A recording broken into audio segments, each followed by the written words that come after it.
Magandang gabi po sa inyong lahat. Nagpapasalamat ako sa mga galing sa Santa Maria Goretti.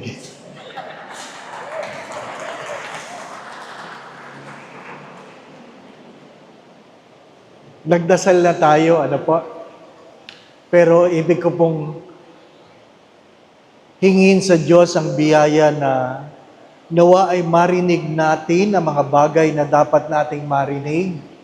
Makita natin ang mga bagay na dapat nating makita upang magawa natin ang mga bagay na dapat nating gawin.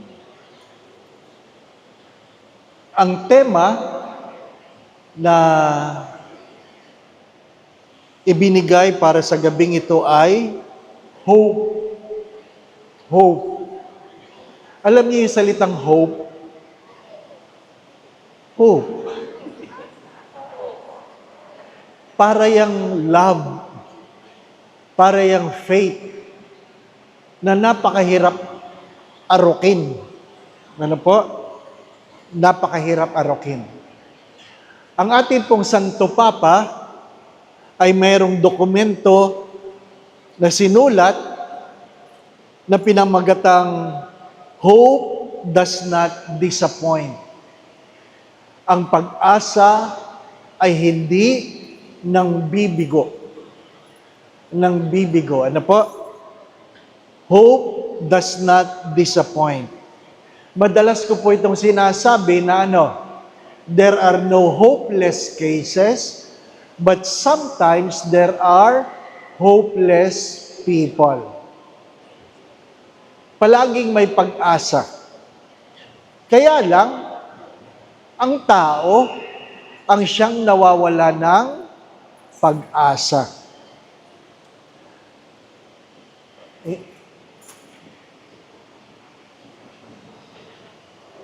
Maganda po sigurong itanong. Kasi habang kumakanta yung mga bata kanina, hindi ko maiwasan na magbalik tanaw. Ano po? Nung magsimula ang pandemic, ang bikaryato ng San Fernando de Dilao ay nagkaroon ng pagtatanod sa banal na sakramento dito at kami lang, mga pari lang kami. Mga pari lang kami. Ano po? Kasi bawal ang tao. At nung mga araw na yon, yun ay punong-puno ng katanungan. Hanggang kailan? Anong mangyayari? At nakaraos naman. Di po ba, Nakaraos naman. At alam natin, ang daming namatay nung pandemya. Di po ba? Marami akong kaibigan na binawian ng buhay ng pandemya. Ang akin pong tanong, ibig ko simulan ang gabing ito sa tanong na, bakit hindi ka namatay? Hello? Sa dinami-dami ng namatay ng COVID, ibig ko itanong, at magandang kayo mismo nagtanong, sa dinami-dami, bakit hindi ikaw? Nakuha po ninyo? Ano sagot ninyo? Mas mabuti kayo? Mas mabait kayo? Mas madasaling kayo? Anong kasagutan?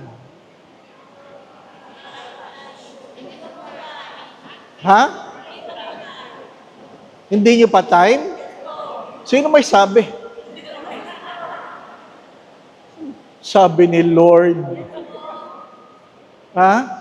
Bakit? Yung mga nandun ba time na nila? Di ba, Ibig ko simulan doon.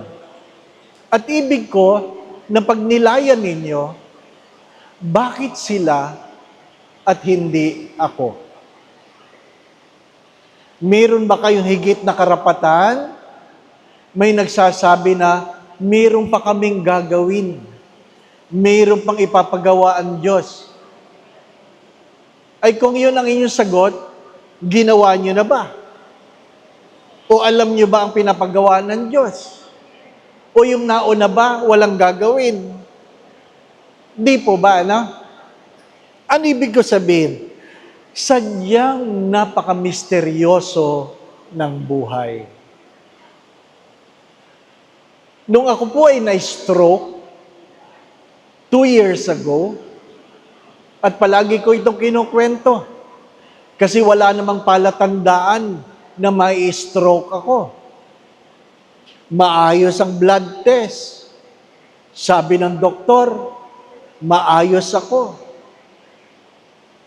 Noong September 17, nagmisa ko sa umaga, nagkasal ako ng 3:00, at sa hapon, papuntang Mega Mall, kasi attend sana ng birthday. Pero, nung 5:15, sa tapat ng Mercury ng Pandakan, na-stroke ako. Na-stroke ako. Walang pakiramdam ang buong katawan. Nakakarinig, nakakapagsalita, pero hindi nakakakita. Completely paralyzed. At, bagamat naririnig ko, nung ako ay nasa Cardinal Santos ng 10:30 ng gabi, ang unang sinabi ng doktor na nakakita sa akin na tumatawag sa kaibigan kong doktor, Father Dave might not make it. Isipin nyo, normal na normal ang maghapon sa isang iglap, paralisado na. Gusto ko malaman anong itsura ng might not make it. At yung mga nandun, pagkatapos ng stroke at ako'y nakabangon na, tinatanong ko, ano bang itsura ko? Diba, ano? Naku, Father, nangingitim na ang inyong mga kuko sa kamay at paa. Ibig sabihin, wala ng oxygen. Malapit na, no? Malapit na. Ngunit, nung tinatanong ng mga kapatid kong pari, ikaw ba, naramdaman mo bang malapit ka ng mamatay? Naramdaman mo ba? Anong aking sagot? Hindi. Wala naman ako nakita kamag-anak na patay na sinusundo ako. Di ba, no? Kasi yun ang pakiramdam. Pag sinusundo ka na daw ng mga yumao, malapit ka na, di pa ba, no? Kaya sinasabihan, huwag kayo sumama, huwag kayo sumama. Wala namang sumundo. Ano po? Wala namang sumundo. Pero, ano ang pero? Maliwanag sa akin na walang kasiguraduhan ang buhay. Walang kasiguraduhan ang buhay. Huwag niyong kakalimutan yun. Kaya tuwing tumitingin ako sa kabaong, dati, pag tumitingin ako sa kabaong, sinasabi ko sa patay, ikaw ngayon, ako bukas. Yan ang sinasabi ko pag nagble-bless ako ng patay. Ikaw ngayon, ako bukas. Pero pagkatapos ng stroke, pag tumitingin ako sa kabaong, yung patay na nagsasabi, ako ngayon, ikaw bukas. Dahil walang nakakaalam. Walang nakakaalam. Ano ang isinasaad ng dokumento ng Santo Papa? Unang-una, ang pag-asa, ang central message ng darating na Jubilee Year 2025. Next year, ang tema ng Jubilee Year ay pag-asa. Ikalawa, ang pag-asa ay nakatuon sa pagnanasa na kung saan ang magagandang bagay ay darating kahit hindi ko alam ang bukas. Hindi lang ito wishful thinking, hindi ito optimism, kundi ang pag-asa ay nakatuon sa katapatan ng Diyos. Ang salita ng Diyos ang siyang dahilan kung bakit merong pag-asa. Ano po? Ang pag-asa, sabi sa dokumento, ay saan? Nakasalalay sa pag-ibig ng Diyos. Ang pag-asa ay nakasalalay sa pag-ibig ng Diyos. Sa kabanal-banalang puso ni Jesus. Wala sa ibang bagay, wala sa gamot, wala sa pera, wala sa kalusugan, kundi sa kabanal-banalang puso ni Jesus. Ano ang mga palatandaan ng pag-asa? Una, sabi ng dokumento, kapag ikaw ay mayroong pang pagnanasa ng kapayapaan. If you still desire for peace, then there is hope. Pag mayroon ka pang pagnanasa na tumulong, may pag-asa pa. May pag-asa pa. Pag mayroon ka pang pagnanasang tumulong, sa gitna ng kahirapan, maayos ang iyong pananaw, may pag-asa ka pa. Naintindihan po ninyo? Ibig sabihin, hindi ka pa sumusuko, may pag-asa ka pa. Hindi ka nawawala ng pag-asa kapag mayroon kang karamdaman. Kahit may karamdaman, hindi ka nawawala ng pag-asa.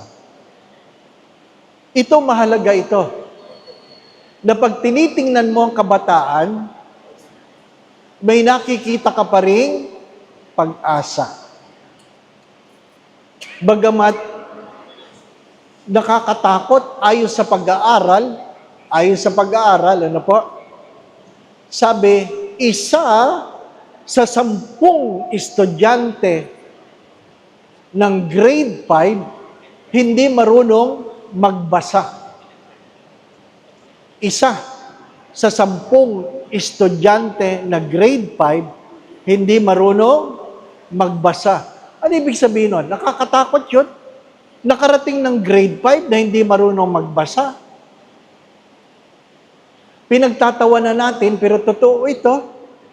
Dahil yung isang kaibigan ko, ng kanyang advocacy ay magbigay ng trabaho, sabi niya, alam mo, Father, mayroong 2 lalaki nagpipill up ng application form. Sabi ng isang lalaki sa kanyang katabi, pare, ano tayo? Mali o pemali?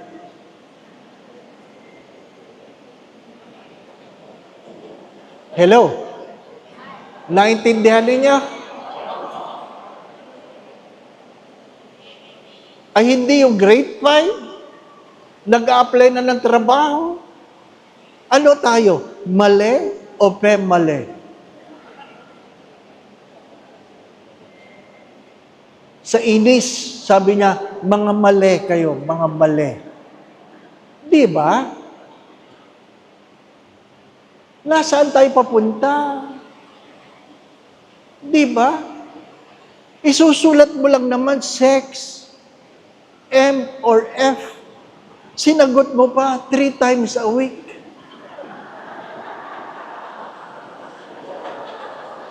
Anong kinabukasan natin? Di ba? Oy, totoo ito. Di ba, ano? Kaya pag titingin ka ng kabataan, ano kaya ito? Alam niya kaya kung mali o pemali? Di ba? Ano lang ang wish ng maraming kabataan sa Paskong darating? Ano? Ang bagong iPhone. Kahit walang ipon, basta may iPhone. Mahirap talaga, di po ba, ano? May pag-asa pa. May pag-asa pa kapag ang ating mga kababayan ay ano,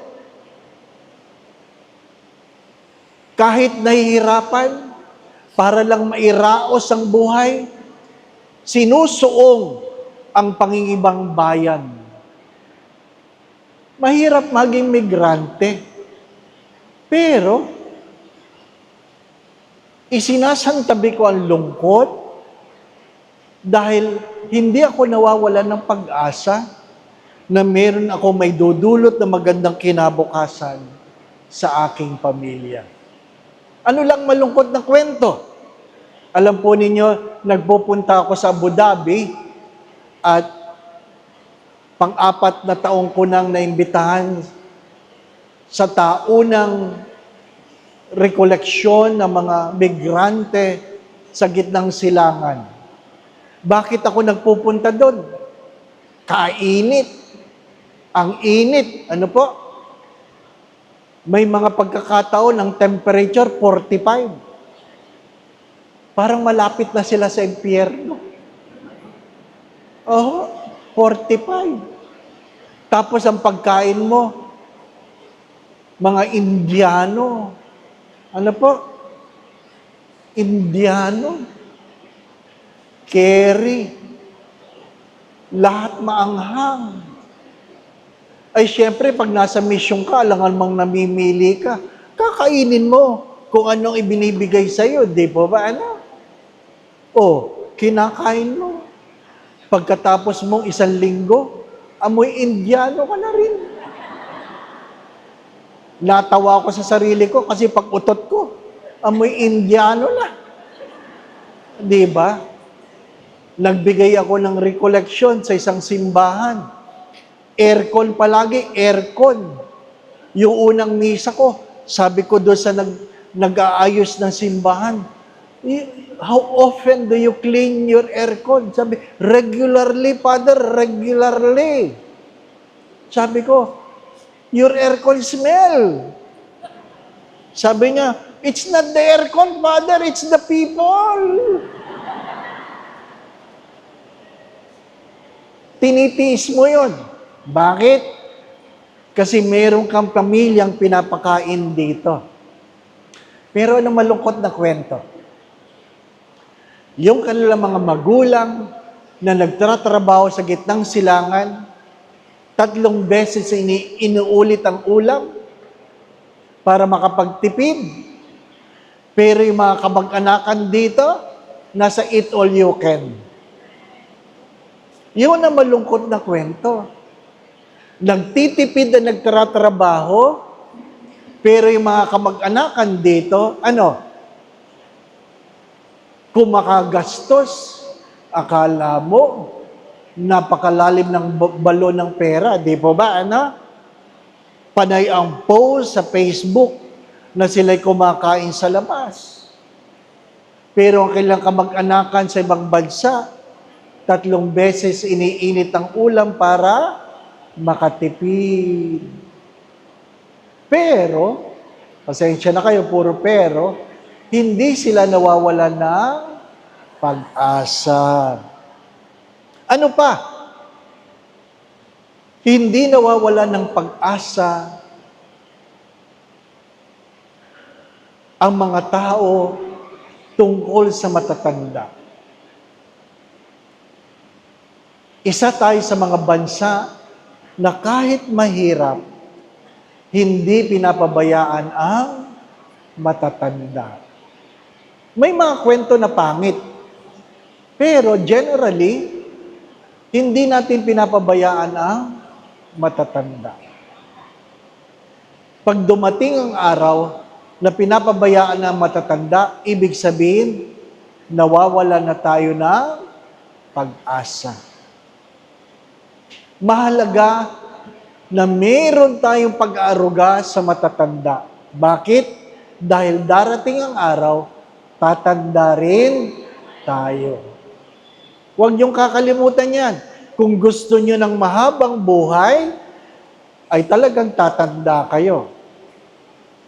Kaya sinasabi ko yan sa mga kabataan, kung gusto nyong mahaba ang buhay, igalang ang mga magulang. Igalang ang matatanda. Mahalaga yan. Yan ang mga palatandaan ng pag-asa. Ano naman ang panawagan ng pag-asa? Ayon sa dokumento, ang panawagan ng pag-asa ay ano? Hari nawa, dumating ang araw na ang meron, ang higit na meron, ay matutong magbahagi ng kanilang kakanyahan. Ang higit na meron. Ano po sabi ni Mother Teresa ng Calcutta? Walang sino mang mahirap na walang pwedeng ibigay at walang sino mang mayamang mayaman na walang kayang tanggapin. Kaya nga, nung ako ay nasa Goretti, nagpapakain ng street dwellers noon, kahit mahirap, kahit pandemic, anong aming sinasabi? Nagbibigay kami hindi dahil meron kami sobra, kundi dahil alam namin ang pakiramdam ng walang-wala. Nagbibigay hindi dahil merong sobra, kundi dahil alam mo ang pakiramdam ng walang-wala. Ako bilang pari, ako po ay mayroong personal na advokasya, apostolado. Ang ano yon? Tulungan ang mga batang seminarista at tulungan ang mga retirado at may sakit na pari. Bakit yun ang aking apostolate? Kasi yung pagiging seminarista, doon ako galing. Yung pagiging matanda, may sakit, retiradong pari, doon ako papunta. Doon ako papunta. Papunta na ako doon. Kasi nung bata pa akong pari, pag nagkikita-kita kami, ang tanong lang naman namin sa isa't isa, saan ka naka-assign? Saan ka naka-assign? Sinong kura paroko mo? Mabait ba? Yan ang mga batang pari. Pag medyo middle clergy, ang tanong, ano ng project mo? Saan ka kumukuha ng pera? Magkanong utang mo? Anong pinagagawa mo? Yan ang mga usapan ng middle clergy. Pag matandang pari na, hindi ko alam si Father Sunny, ay mas matanda ako sa kanya sa edad. Anong usapan? Pagkaupong ganyan, ang usapan agad, anong blood sugar mo? Nandun na ako. Nandun na. Anong maintenance mo? Nandun na. Hindi mo na pwedeng kainin lahat. Kasi, bawal na. Darating kayo doon. Ito lang ang aking paalala. Na ano? Yung mga nagpupumilit, di ba? Na, yung mga pasaway na sinasabihan ng anak, Nay, bawal sa yan. Konti lang. Di ba? Mayroong mga ganun, ano? Nay, bawal nga sa inyo. Konti lang. Titikim lang ako. Yan.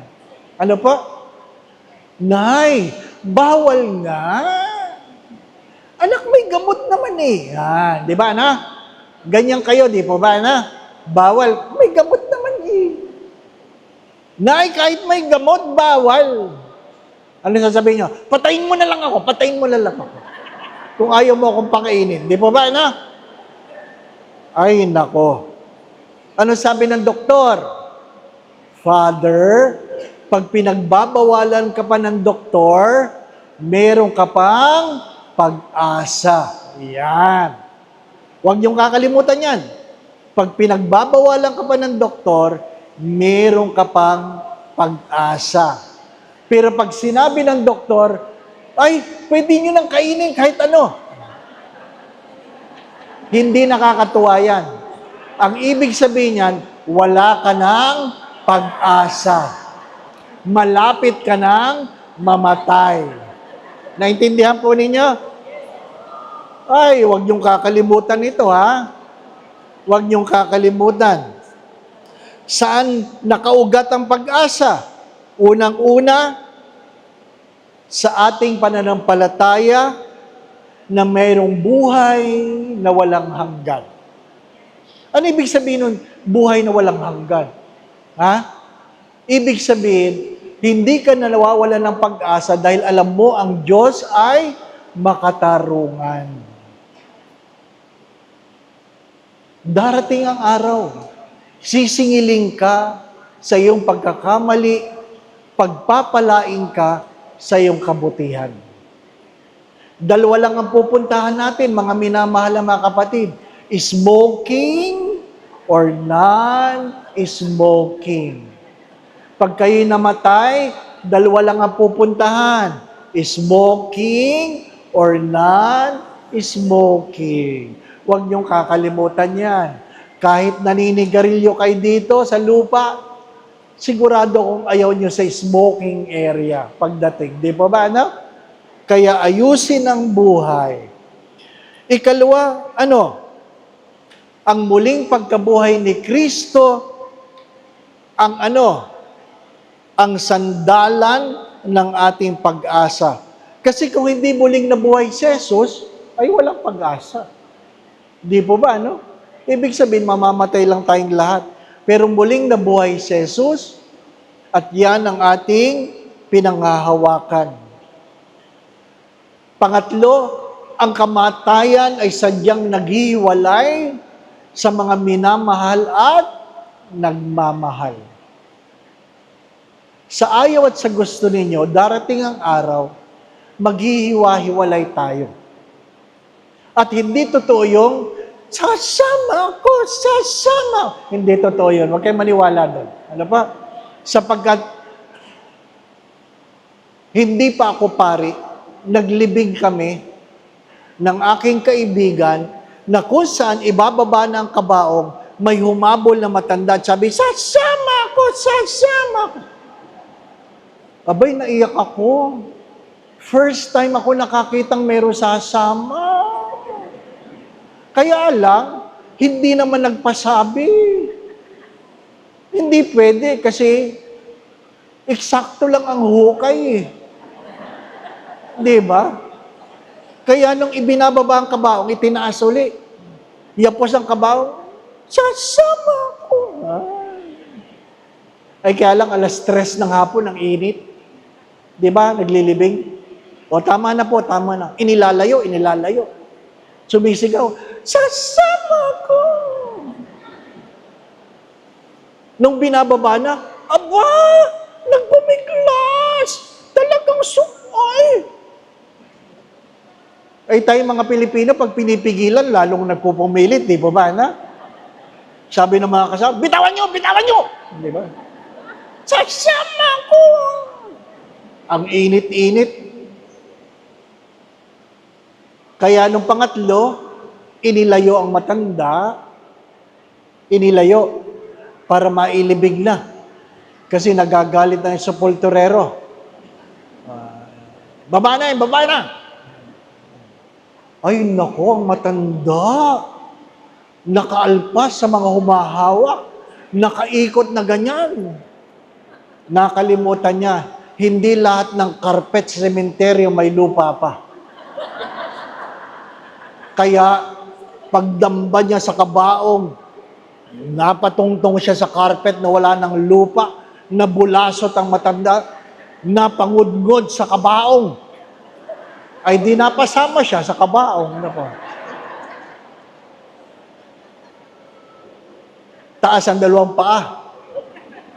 Siyempre, walang tumatawa, di ba? Kasi libing walang tumatawa. Pinipigil ko ang sarili ko, Panginoon.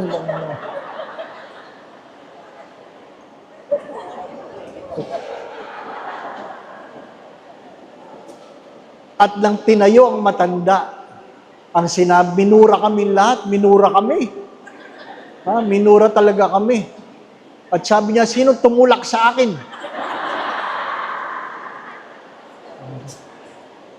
Minura kami. at umalis ang matanda na nagmumura. Sa eternal garden yun, nagmumura. Alam nyo, yun ang pinaka-solemn na libing na napuntahan ko. Bakit? Tahimik na tahimik. Dinig mo ang hihip ng hangin. Dinig na dinig mo. Maliban sa matandang palayong nagmumura. At merong naubo. Tawanan talaga. Ha? Nakalimutan naming may libing. Yun din ang pinakamasayang libing na napuntahan ko. Ngayon, pari na ako, tuwing nagmimisa ako sa patay, sinasabi ko, meron po ba sasama? May sasama. Para ready, di po ba? No? May sasama. Yung mga kamag-anakan, sino sasama? O yung pong mga sinusulatan nyo sa pinto, di ba? May pinipirmahan kayo sa pinto, di ba? Napirma kayo doon, napirma kayo. Ha? Pumirma kayo doon. Kasi yun, pagkatapos ng libing, inirarapol yun. Ang mabulot yun, nakasunod na mamamatay. Hindi nyo alam? Ngayon, alam nyo na. Alam nyo na. Ha? Hindi tayo nawawalan ng pag-asa kahit sa kamatayan. Napapaghiwalay tayo nito, pero hindi natin nakakalimutan ang ating pagmamahalan. Nakaugat ang pag-asa sa saya na dulot ng pag-ibig. Masakit ang umibig, ngunit darating ang araw ang pag-ibig ay susuklian ng kaligtasan. Ano sabi ni San Juan de la Cruz? Sa takip silim ng iyong buhay, sa pagluhod mo sa harapan ng Diyos, hindi tatanong ng Diyos kung magkano ang iyong naipon, saan ka nakarating, ano ang iyong naabot. Isa lang ang tanong ng Diyos, gaano kalaking pag-ibig ang iyong pinagkaloob. Ano ibig sabihin? Hindi sapat ang naglilingkod sa simbahan kung walang pag-ibig. Hindi sapat ang umatid na rekoleksyon kung walang pag-ibig. Hindi sapat na ikaw ay nagbibigay ng walang pag-ibig. Hindi sapat na ikaw ay nagpapatawad na walang pag-ibig. Bakit? Paulit-ulit ko yung sinasabi. Pwede kang magbigay ng walang pagmamahal, pero kahit kailan hindi ka pwedeng magmahal nang hindi ka marunong magbigay. Pwede kang magpatawad ng walang pagmamahal, pero kahit kailan hindi ka pwede magmahal nang hindi ka marunong magpatawad. Pwede kang maglingkod ng walang pagmamahal, pero kahit kailan hindi ka pwedeng magmahal na hindi ka marunong maglingkod. Pwede kang magsimba ng walang pagmamahal, pero kahit kailan hindi ka pwedeng magmahal nang hindi ka nagsisimba. Sapagkat pagdating ng araw, ang lahat ng bagay ay susukatin sa pagmamahal. Nakaugat ang pag-asa sa paghuhusga ng Diyos, nakaugat ang pag-asa sa pagpapatawad ng Diyos. Mahalaga na sa darating na bagong taon, tayo ay nagbabalik loob sa Diyos sa pamagitan ng pangungumpisal. Sa pamamagitan ng pangungumpisal. Mahirap yung komunyon ng komunyon, hindi nangungumpisal. Mangumpisal. Pag mayroong kumpisalang bayan, ang una kong pagkakamali dito sa pako, ang una kong pagkakamali, ang alin? Umupo ako sa loob ng confessional. Yan ang una kong pagkakamali sa kumpisalang bayan dito. Bakit? Mahaba ang pila. Kasi hindi nila kita ang pari at hindi sila kita ng pari. Sinisilip ko ibang pari. Tapos na. Ako, mahaba pa ang pila. Ay, grabe. Lumabas ako. Ano ka? Tapos sabi, ay, si Father! Tinatakpan ang mukha, as if maalala ko sila, di ba, ano? Mga mangumpisal. At kung kayo mangungumpisal, ikumpisal yung inyong kasalanan, hindi kasalanan ng inyong asawa. Father, ang kasalanan po ng aking asawa, ay hindi ho siya ang nangungumpisal, kayo, nanay. Ay, sorry, Father. Alam mo, Father, ang aking katulong, hindi ho, kayo po may nangungumpisal. Ano po inyong kasalanan, nanay? Ay, naku, Father, alam mo, Father, wala akong kasalanan. Ay, yan ang malaki niyong kasalanan, nanay. Sinungaling kayo. Mangumpisal. Ano pa? Ano pa? Nakaugat ang ating pag-asa sa ano? Sa pag-ibig ng mahal na ina.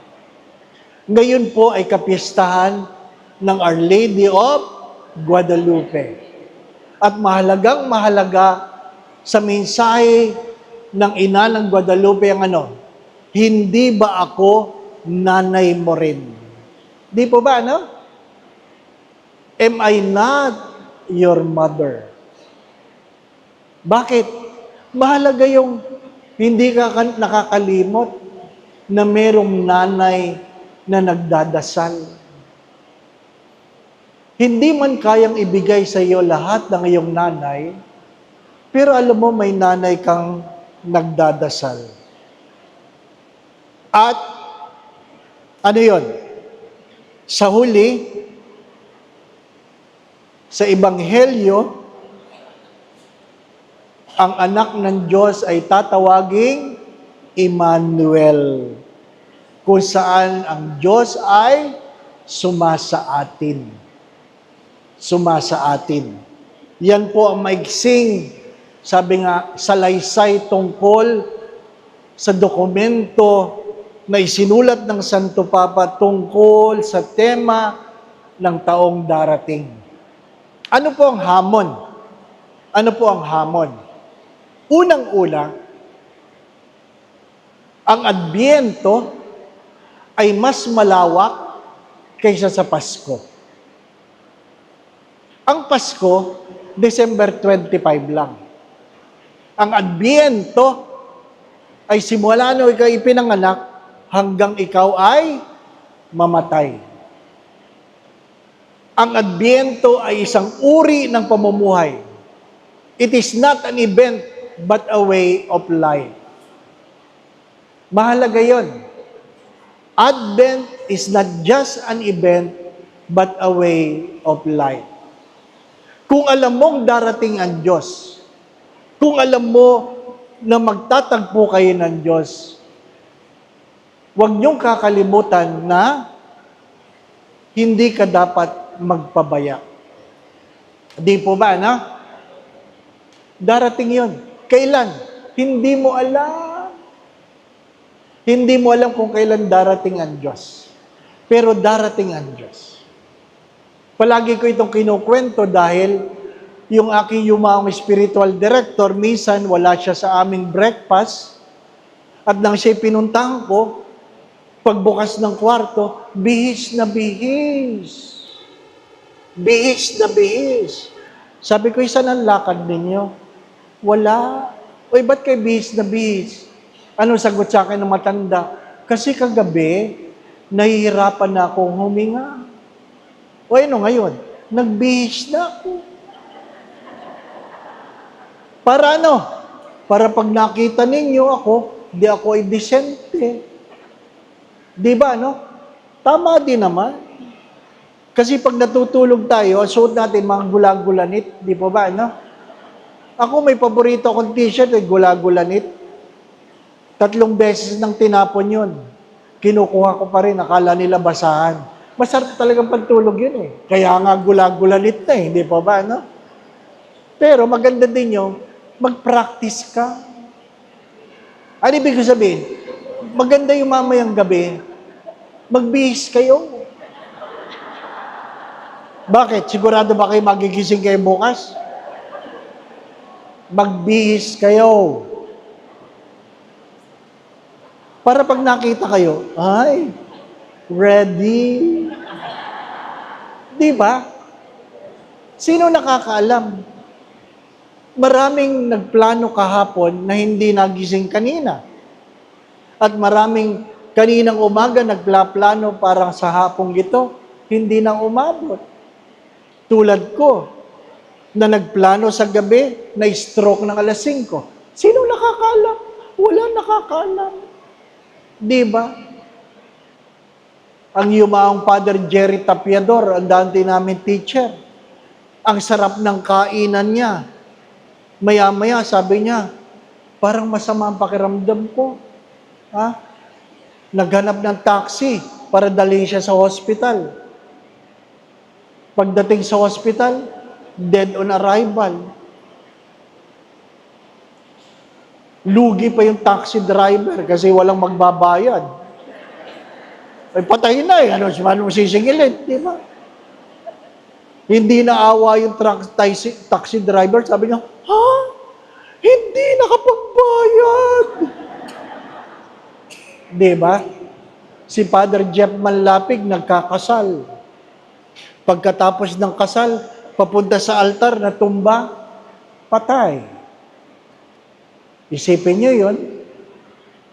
Si Bishop Rick Macaraig, nagbabasketball, umupo lang. Nung tinatawag, patay. Hindi niyo alam. Hindi niyo alam. Sadyang mahiwaga ang buhay. Pero pag tinatanong kayo, sa anong pamamaraan niyo gustong mamatay? Sinong gustong inaatake? Taas ang kamay. Taas ang kamay. Wala. Yung nasusunog, taas ang kamay. Wala rin. Yung nalulunod, taas ang kamay. Wala rin. Nasa gasaan sa tapat ng simbahan. Wala rin. Ano pa? Dadaganan ng building. Ba't kayo natawa? Feeling nyo, hindi kayo mamamatay? O mamamatay? O sa anong pamamaraan yung gusto mamatay? Taas ang kamay ng gusto natutulog. Taas. Kita ni Lord yan, kita, taas ang kamay. Yung hindi nagtaas ang kamay, mamamatay kayo, either nasusunog kayo, nalulunod kayo, nabangga kayo, nadagaanan kayo ng building. Bakit? Pinapili kayo di po ba, no? Aba, piling nyo ha. Alam nyo, totoo yun. Ang daming nagdadasal ngayon, sana kunin ako ni Lord habang natutulog. Kaya sa mga misa, may namamatay na.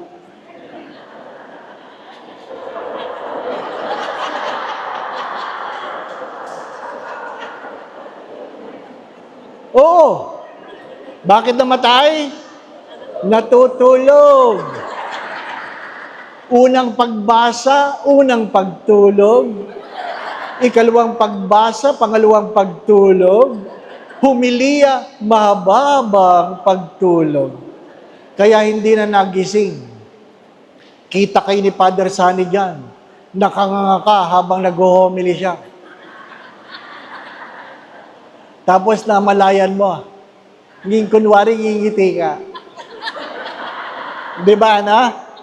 At guilty ka kasi kita ka ni Father Sunny. Pagkatapos ng misa, sasabihin mo, Father, ang ganda na sinabi mo. At tatanungin ka ni Father Sunny, ano sinabi ko? Ay, basta maganda. Yan ang gusto nyo, mamatay kayo habang natutulog, di po ba, no? Baka mamaya na yon. Aba, pinapili kayo, ha?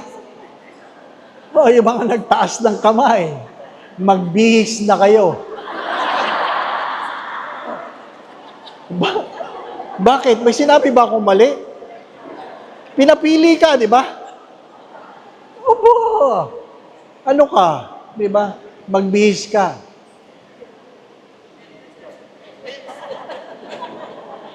Pero Father, sana, pag ako'y nakalagay sa kabaong, yung parang natutulog lang ako. Mamaya magpakuha kayo ng picture. Para may kukopyahan, di pa ba na? Para talagang tulog na tulog kayo, di ba? Darating tayo doon. Ano ang ibig sabihin ng pag-asa? Hindi sinasabi ng pag-asa, hindi ka mamamatay. Hindi sinasabi ng pag-asa, hindi ka magkakasakit. Hindi sinasabi ng pag-asa, hindi ka luluha. Bakit? Kasi kung sinasabi ng Diyos, ako ang kagalingan, ibig sabihin meron kang karamdaman. Pag sinabi ng Diyos, ako ang kalakasan, ibig sabihin meron kang kahinaan. Pag sinabi ng Diyos, ako ang kabusugan, ibig sabihin meron kang pagkagutom. Pag sinabi ng Diyos, papawiin ko, pupunasan ko ang iyong luha, ibig sabihin ikaw ay lumuha. Ang ibig sabihin ng pag-asa ay hindi pagtakas sa katotohanan, kundi nangahawak ako sa aking pananalig ng aking Diyos ay tapat. Nananalig ako ng aking Diyos ay tapat. Lahat tayo magkakasakit. Lahat. Lahat tayo mamamatay. Kaya kung wala kang pag-asa sa Diyos, kawawa ka. Ano sabi? Kung inaasahan mo ang iyong yaman, dati kasi sa Greenbelt, mayroong ball na kung saan may nakalagay na mga Bible passages. Di ba may mga simbahan ganun, ano? Nakalagay, dadampot kang ganyan. Ito. Nakikita ko sa Greenbelt dati, yung iba ko dumampot 3. Hindi naman ganun kadali gumawa nun. 3, sabi, ay hindi ito. Ay hindi. Ay ito talaga ang message. Yung mga namimili, di pa ba, no? Mga namimili. Ano sabi ko? Pakisama mo ito dyan. Ang alin? You fool! I will take your life tonight. Pagkatapos nun, wala nang dumampot. Bakit? Isang kahangalan na umaasa ka sa iyong yaman. Huwag niyong kakalimutan, kahit ang doktor ay nagkakasakit, namamatay. At kahit ang pinakamayaman, ililibing na dukha. Dahil wala namang may bit-bit na pera nang sila ay ibinaon sa lupa. Huwag kayong aasa. Ha? Ano lang sabi ng butihing Bishop Sok? Ang paghandaan mo na lang yun lamay. Na ano? Huwag mong titipirin. Kasi sinisilip ka ng mga tao sa kabao. Hindi naman lahat nagdadasal, di po ba, ano? Pag nakitang ganyan, ang una sinasabi, ay, ang pangit ng makeup. Kaya huwag kayong magtitipid. Ay, ang pangit ng makeup. Pag maganda, ay, parang natutulog lang. Di ba, na? Yung mga parang natutulog lang, mahal ang bayad nun.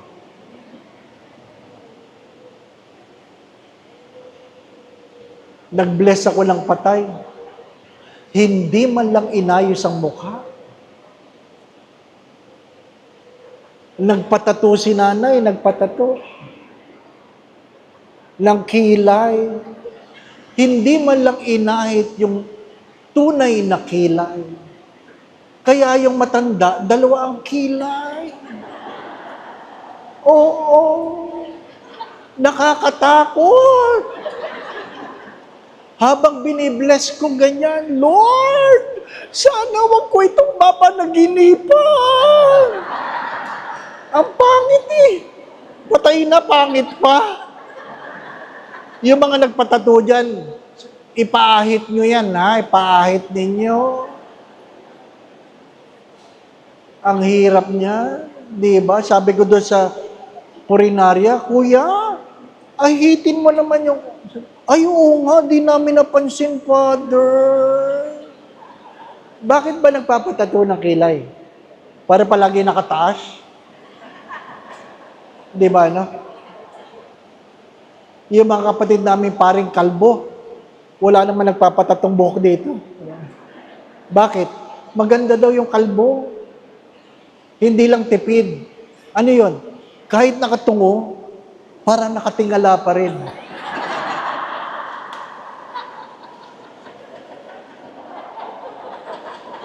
Tabi po, tabi. Darating tayo doon. Naintindihan po ba ninyo? Darating tayo doon. Kaya nga, paminsan-minsan, mag-practice kayo. Lalong-lalo na yung mga mag-asawa. Wala dito mga asawa nyo? Wala. Mamayang gabi, mag-practice kayo. Magbihis ka ng maganda. Yung magandang-maganda ka, ha? Oo, magbihis ka. Grabe ka naman makatawa, ate. Magbihis ka yung magandang-maganda ka, yung kamangha-mangha ka sa yung mister. Yung ba pag tiningnan ka, sabi, ah. At pag tinanong ka, bakit ka nagbihis? Sabi kasi ni Father Dave sa recollection kanina, ano? Magbihis daw ako. Ihanda ko daw ang aking sarili. At tingnan mo ako, na sa huling pagkakataon, gandang-ganda ka sa akin. Yeah. Yung mister mo, kinakabahan. Bakit? Kasi, baka ito na ang huling gabi. Yeah. Patawarin mo ako sa aking pagkukulang. Yan, ganyan. Patawarin mo ako sa aking pagkukulang. Huwag mong kalimutan na aking mga pagmamahal. Yan, ganyan. At halikan mo ang iyong asawa. Yapusin mo ng mahigpit. At sabihin mo, baka hindi na tayo muling magkita. Yan. Dapat ganyan. Para yung asawa mo, lugsong-lugso ang kalooban. At sabi, bakit? Pakiramdam mo ba? Kukunin ka na ni Lord ngayon. Yun. Ibig sabihin, damang-dama niya. Sabi niya, hindi. Feeling ko ikaw. At least naalala ka na ikaw maganda, no? Kaya, magbibihis na rin yun. Ano? Kidding aside, nobody knows. Walang nakakaalam. Walang nakakaalam. Kaya ano pa lagi ko sinasabi, dumating tayong walang dala, aalis tayong walang dadalhin. Hari nawa, makapag-iwan tayo ng magandang alaala. Inuulit ko, dumating tayong walang dala, aalis tayong walang dadalhin. Kahit gaano kayaman. Pero pwede tayo mag-iwan ng magandang alaala. Mahirap yung ikaw ay nasa kabaong, sinisilip ka ng tao, at sasabihin ng mga tao, ha? Patay na pala yan? Di man lang nagbayad ng utang. Magbayad kayo ng utang. Mahirap yung pinautang ka dahil nagmakaawa ka. Ngayon yung naniningil, galit ka. Mahirap yan. Bakit yung naniningil, parang silang hiyang-hiya na naniningil sila, no? Magbayad kayo ng utang, oy. Di ba? Yung inutangan mo, nagtitipid. Pero yung nangutang, nagpo-post sa Facebook, kumakain sa Starbucks. Ang kapal. Di ba? Maiksi lang ang buhay. Maiksi lang talaga. Walang nakakaalam. Nung namatay ang aming tatay, 82 years old siya, 82. Sinulat niya, I'm 82, I thank God. Bakit niya sinabing, salamat sa Diyos, ako ay 82, sapagkat nasusulat sa aklat ng mga awit, life is only 70, 80 for those who are strong. Maiksi lang ang buhay. Si 10 at sa mga malalakas, 80. Yan. Sa aklat ng karunungan, kung alam mo na bilang ang iyong araw, lumalago ang iyong karunungan. If you know that your days are numbered, you will grow in wisdom. Hindi ka nag-aaksaya ng buhay. "62 na ako." Sabi nung Ali kanina doon sa harapan, mukha ka palang bata, Father. Oh, bro. 62. 62. Diba? Senior, 20% discount. Oo. Pero kung makaka-80 ako, 18 years na lang ako. Tama po ba? 62. Kung makaka-80, 18 years na lang. Ito mukha ng 18 years na lang. Tanggap ko. Bakit? Nagparamdam na ang Diyos eh. Sa aking mga near-death experience. So, hindi ako nag-aaksaya ng oras. Hindi, mali yung, total, malapit ka na, kainin mo na lahat. Hindi, mali yun. Nung na-stroke ako, sabi ng doktor, Father, huwag kakainin ng bawal. Ano po ang bawal? Sabi ko sa doktor, ano po ang bawal? Sabi ng doktor, basta masarap, bawal. Di tapos, di po ba, no? Basta masarap, bawal. Kaya pag may nangkalok, Father, kain tayo saan? Doon po. Masarap ba doon? Ay, opo pa. Ay, bawal. Pag may nagbigay, Father, masarap ito. Ay, bawal. O, hindi, gano'n talaga, di ba, ano? 18 years. Ito mukha ng 18 years. Pero pag tinitingnan ko kayo, meron sa inyo sa mukha pa lang malapit na. Aba! Hello? Feeling nyo? Mauna ako sa inyo? Ano ka? Mauna kayo sa akin. Maiksi lang ang buhay. Sabi nga doon sa misa sa patay, iyakang-iyakan. Nagustuhan yung homily ko. Iyakang-iyakan. Pagkatapos ng misa, sabi ng nanay, Father, sana pag may namatay, sabay-sabay na lang. Sabi niya, sabay-sabay. Opo, Father. Bakit?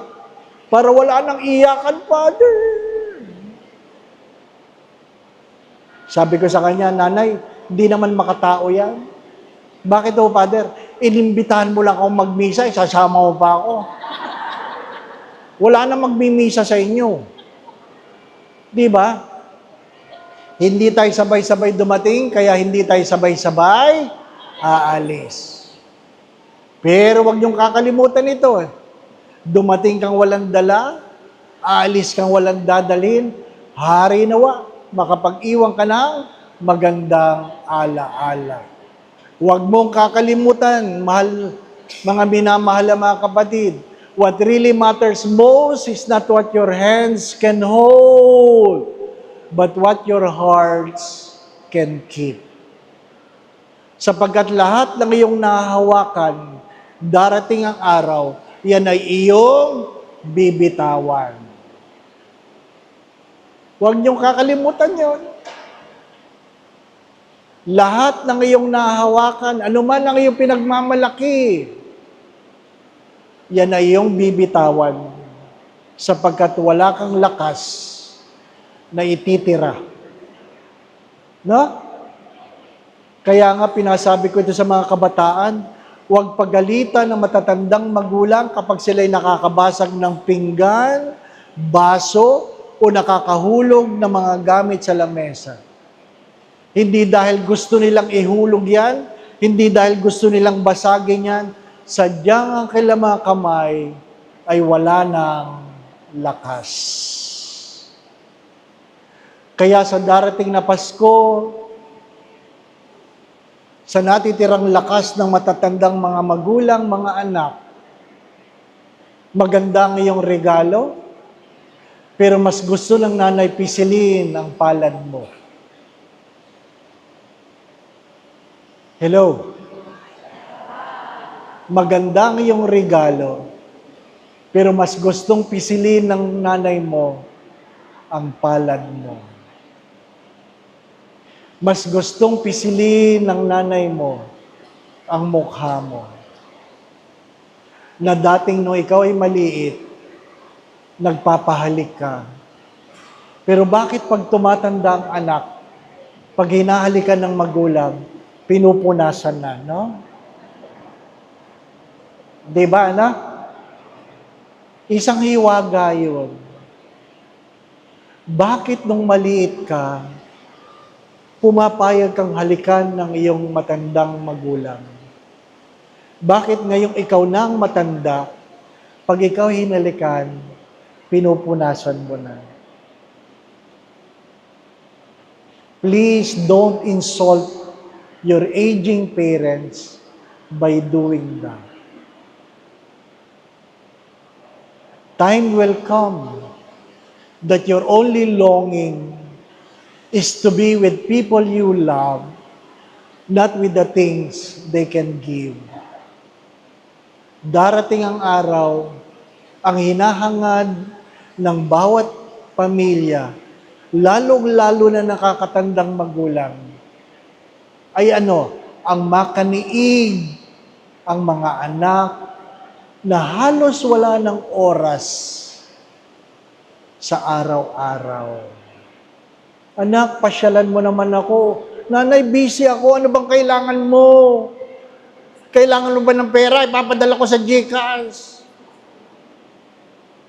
Anak, pasyalan mo lang ako. Ano ba, nanay? Gusto mo ba ng damit?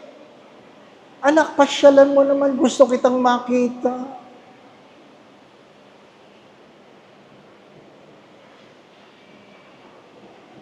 Mahirap yung kung kailan patay na. Sa kanya sasabihin sa kabaong, I love you, Mama. I miss you. Tigilan mo yan. Hindi na yan dinig ng patay. Kahit anong yapos nyo sa kabaong, hindi na yan ramdam. Kailan pinapadama ang pagmamahal? Habang buhay. Kaya nga tinanong ko kayo kanina bakit hindi kayo namatay? Seryoso ako. Ngayon, hindi nyo alam kung hanggang kailan kayo. Pero sana hindi nyo sinasayang ang mga pagkakataon na meron pa na makapagpadama ng pagmamahal.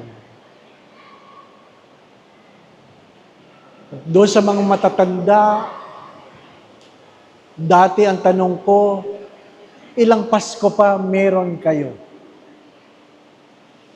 Hello? Ilang Pasko pa meron kayo? Di ba?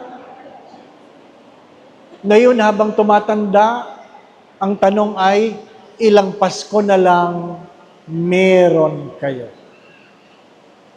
Yung ilang Pasko pa, matagal-tagal pa yon. Yung tanong na ilang Pasko na lang, malapit na talaga yon. Kaya mga anak, huwag nang bigyan ng sama ng loob ang matatanda niyong magulang? Lalong-lalo na yung mga anak na nagtataas ng boses sa magulang. Yan bang ipapabaon ninyo? Yan bang ipapabaon? Yan bang alaala na ipapabaon na kayo ay sumisigaw, walang galang, at sasabihin sa magulang, paulit-ulit naman kayo eh. Di ba? At bigla kayong tumahimik. Kasi totoo, di po ba? Ano?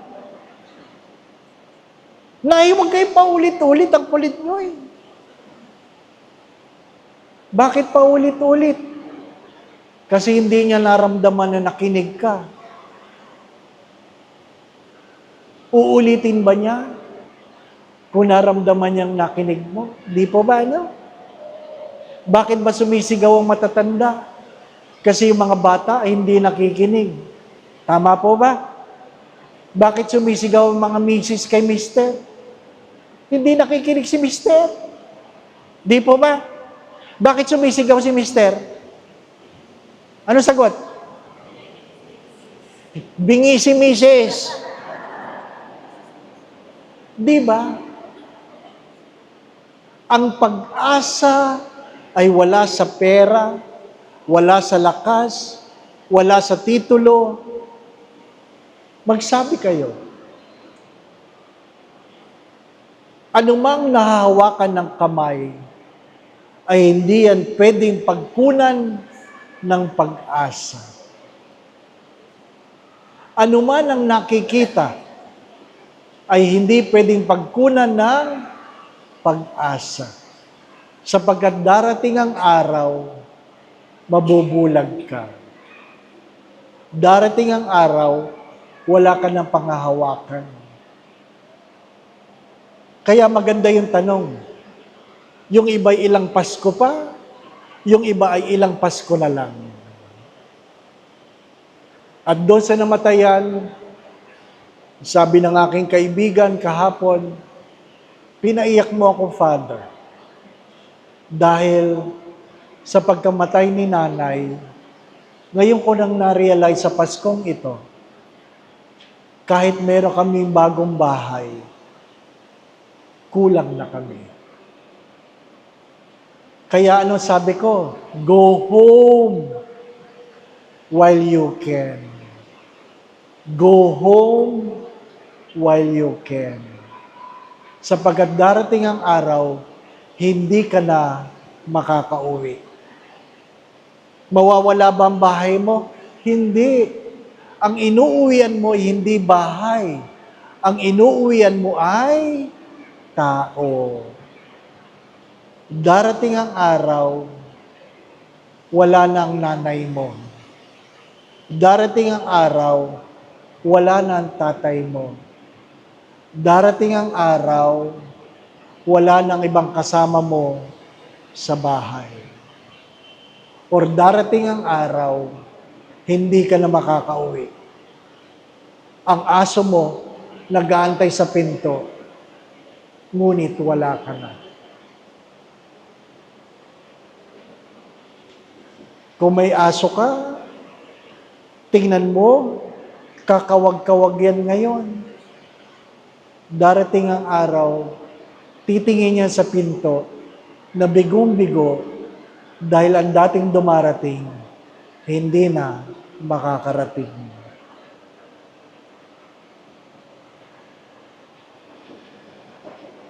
My dear friends, my brothers and sisters, hope is not on the things we can hold, not on the things we can see, not on the things we can count, not on the places we can go.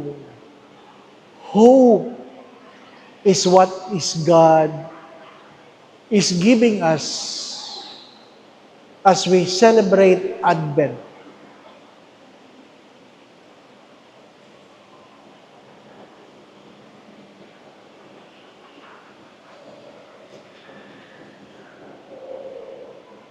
Kaya nga kahit pari, tanggap namin. na darating ang araw, ang aming misa ay iyon ang aming huling misa. Na para bagang ito ang unang misa.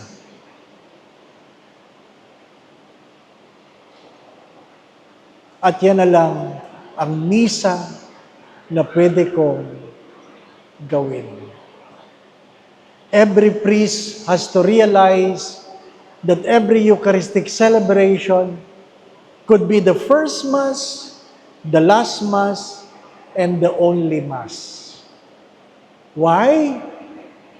We will not be forever strong and healthy. We will never be young. Kaya ipagdasal nyo kami mga pari. Alam po ninyo, pagbatang pari, ang daming lumalapit. Bakit? Amoy pari pa. Ngayon, yung mga nag-retire na pari, wala nang bumabati. Bakit? Paring may amoy na. Oo.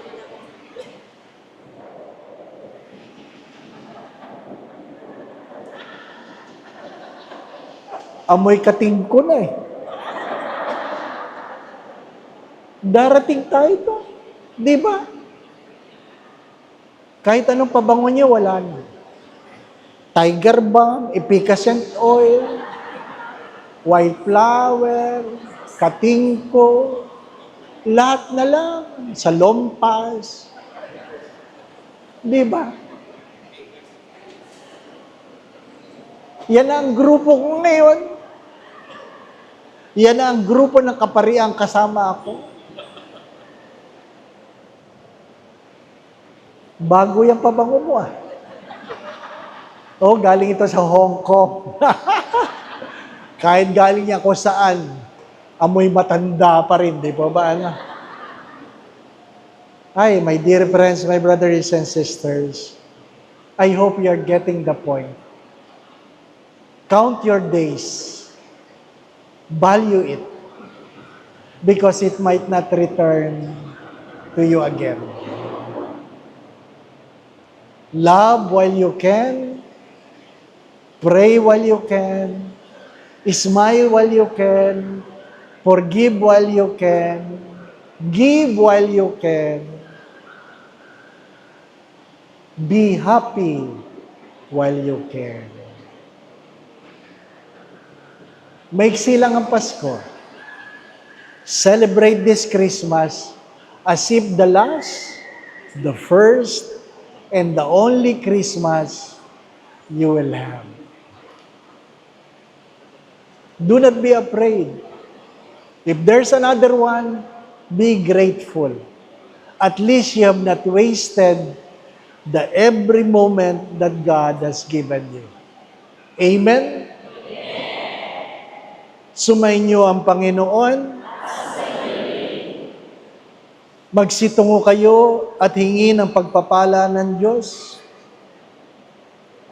Naway patuloy kayong ingatan ng Diyos. Ilayo kayo ng Diyos sa lahat ng uri ng kapahamakan. Patuloy kayong pagkaluban ng kalakasan, kalusugan, at kung meron man sa inyong may karamdaman, naway pagkaluban kayo ng Diyos ng kagalingan. Gabayan kayo sa inyong mga iniisip at ginagawa. Kung meron man kayo pinagdadaan ng suliranin o problema sa buhay, tuwangan nawa kayo ng Diyos. Alisin ng Diyos ang iyong mga pagkatakot at pangamba. Dagdagan nawa ng Diyos ang iyong mga pananalig at pag-asa sa Kanya. Nawa ang iyong mga pamilya saan man naroroon ay pagharian ng Diyos ng pagmamahalan, pagkakaisa, pagkakasundo-sundo, kapayapaan, kasayahan, puspos ng pag-ibig at kasaganahan. Nawa kung anuman ang iyong mga panalangin at pagdulog, ipagkalob ito sa inyo ng Diyos. Kung anuman ang makabubuti, makababanal para sa inyo at para sa inyong mga mahal sa buhay. Sa tulong at panalangin mga banal, lalong-lalo na ng mahal na Biren, gayon din ni San Jose ng tapat niyang esposo ang ating patron si San Fernando. Kayo ang inyong pamilya ipagpalain nawa ng Diyos sa ngalan ng Ama at ng Anak at ng Espiritu Santo. Amen. Babati na ako. Merry Christmas! Salamat po. Father Dave, salamat po. Salamat sa Diyos. Alam niyo ba talaga sa dekada dito? Dito ako nag-ikon. Dito ako nag-resist sa Christ. Then dito ako nag-Paris Christ of the World. Dito ako nag-Paris Christ. Pwede pala yun? Pero ngayon lang po ako nakakita ng isang dating kapigari na maraming tao. At thank you, Father Dave. Oh, grabe, ganun ba? Maraming tao sa Indonesia. It's only Father Dave and Thank you, palampakan natin siya. Salamat po.